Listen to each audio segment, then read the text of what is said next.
is 3 a.m. at the Gotham First National Bank, and the clicking noises you hear are the tumblers of a lock magnified many times by intricate amplification equipment.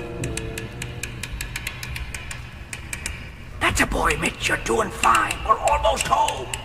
The lock belongs to First National's maximum security walk-in vault, but to 3 highly specialized bank robbers, no security seems to be maximum enough. Hey, that does it. She's ready to open. All the other alarms have been shut off.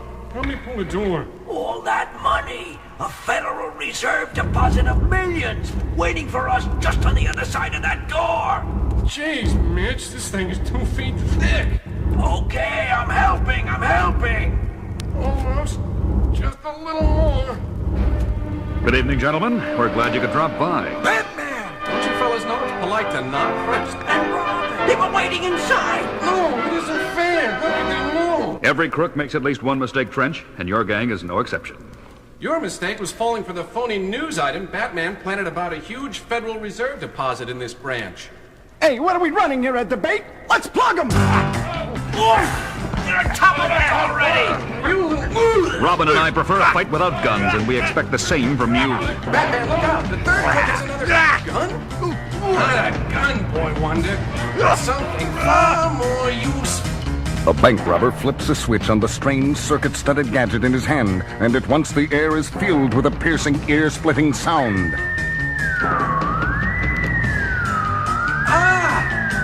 Ears! Oh, me too, Robin. I can't even think straight. That's the whole idea behind our sonic disruptor, Batman. A few more seconds of this and you and a punk will be on the floor in agony. Yeah, while we stand back and enjoy the show, thanks to the special high-frequency earplugs the 3 of us are wearing. Oh, covering my ears as tight as I can. It doesn't help. Hold on as long as you can, Robin. Fight it. Yet not even the dynamic duo can withstand the terrible onslaught of sound for long. And as they drop to their knees... Seeing this was worth getting beat up for. From every direction, the nightmarish screeching sound seems to surround them, until the bank robbers look up to see a frightening form circling above their heads. A creature the size of a man, with the unmistakable ears and leathery wings of a bat. What is it? It's the most horrible thing I've ever seen. Sonic disruptor doesn't even phase it. I'm getting out of here. Me too. Wait for me!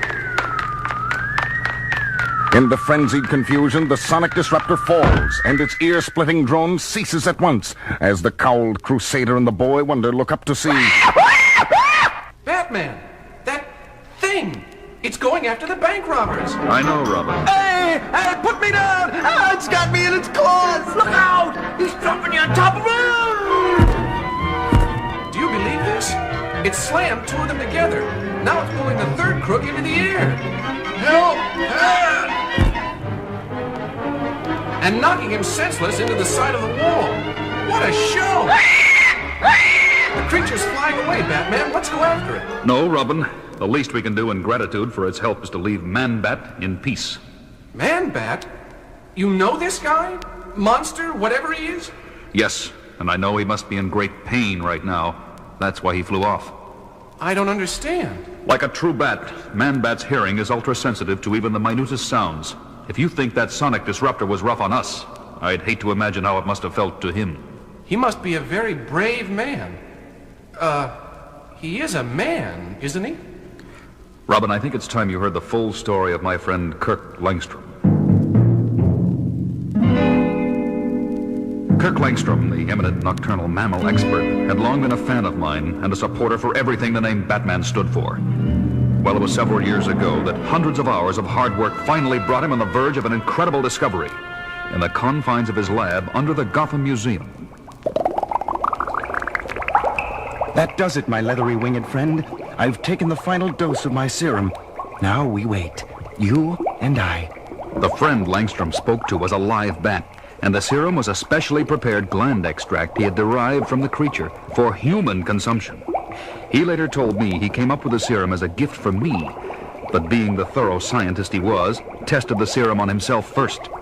And at first the results seemed impressive. Oh! That infernal noise is unbearable!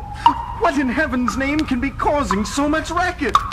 Langstrom was both startled and tremendously excited when he traced the noise to its source, astonished to discover it was nothing more than... A dripping faucet! But to me it sounded like splashing tidal waves. My hearing has become incredibly sensitive. The first bat characteristic that proves my serum is working. And then the next sign became painfully apparent when Langstrom rushed to his desk to jot down some notes. Ah! My eyes! I can't stand the light of that desk lamp. I've got to put on my sunglasses. They're in my jacket. Once he found the dark lenses, he put them on and switched off the light, only to get a third surprise. I'm navigating in utter darkness without bumping into a thing. My vocal cords are emitting ultrasonic signals, and my super-sensitive hearing picks them up when they bounce back. I've done the impossible. I now possess the natural radar of a bat. Yes, Langstrom had achieved the impossible, all right. Far more so than even his wildest imaginings. Because when he happened to look down at his hands... Oh, my God. My hands, they're growing hairy, with claws, like a bat. I don't understand. Can this be a side effect of the gland extract? I'll put on some gloves. It's only temporary. It has to be. But while preparing to go out, he encountered still another ominous sign. My hat! What pushed it off my head? By now, Langstrom already knew the worst. But he had to run to a mirror to see the horrible, ghastly truth for himself. I have giant ears, red eyes, fur instead of skin. This can't be happening. But it is. I've become a man-bat. Once the initial shock of his nightmarish fate had worn off, Langstrom remained at his museum lab late into the night, trying to discover where his serum had gone wrong. Until his work was interrupted by a ruckus in the jewelry exhibit upstairs in the museum. It was the Blackout Gang at work, a group that wore special equipment to enable them to operate in the dark. But that night they were encountering opposition, namely me. It's Batman! We've got the advantage! We can see him, but he can't see us! Jump him! I was badly outnumbered, but with that many rats in my back, anywhere I punched, my fist connected. I was holding my own well enough when all of a sudden... I see it too, but I wish I didn't. This freak is even worse than Batman. Yes, Robin, that night I had a new ally, as Batman and Man-Bat fought side by side to mop up the rest of the gang. You all right, Batman? Sure, friend. Thanks to you. There's so much I need to know about you. No, it's all gone wrong. I want no part of you or anyone else. Don't go! Come back! Let me try to help you! He flew off into the night, and it wasn't until months later that I learned that he was really Kirk Langstrom, and that his once noble mind had become dangerously unstable as a result of the serum. That's some story, Batman. Did it ever have a happy ending? Finally, after several months, I was able to catch up with him and administer the chemical antidote that turned Langstrom back to his human form. Everyone had high hopes for his recovery, especially when Langstrom decided to marry his fiancée, Francine, soon after that. And then what happened? They married, but by that time, Langstrom had relapsed into Man-Bat again. And he persuaded poor Francine to take the gland extract so that she, too, became a bat. It was his way of getting her to prove her love for him. Man, those two have been through a lot. And I thought the worst was behind them, until tonight. Poor Langstrom must have suffered another... You took my man-bat away! And for that, you must die! Look out! Langstrom's back! But he's not making sense! Wait a minute, Robin. I think I understand. This isn't Langstrom! Good grief! The thing has swooped up Batman! The fearsome creature of the night and the caped crime fighter locked themselves in furious and frenzied combat over Robin's head. I've got to do something. I know. My utility belt. Quickly, the teen wonder extracts a certain capsule and hurls it upward into the fray, where it breaks open in the face of Batman's monstrous opponent. Good thinking, Robin. That sneezing powder ought to give me the advantage I need. But just as Batman wrenches himself loose from the suffering creature, still another inhuman sound tears through the air. And as Batman agilely lands on the floor... Oh my gosh! Now there are two of them! The Man-Bats are fighting! No, they're not. The second one is trying to calm down the first, and he needs help. The masked manhunter extracts a bat rope and a batarang from his utility belt, and with skills and reflexes honed to absolute perfection, he flings the batarang upward. Right on, Batman! Your bat line is wrapping itself around both of them, binding them together.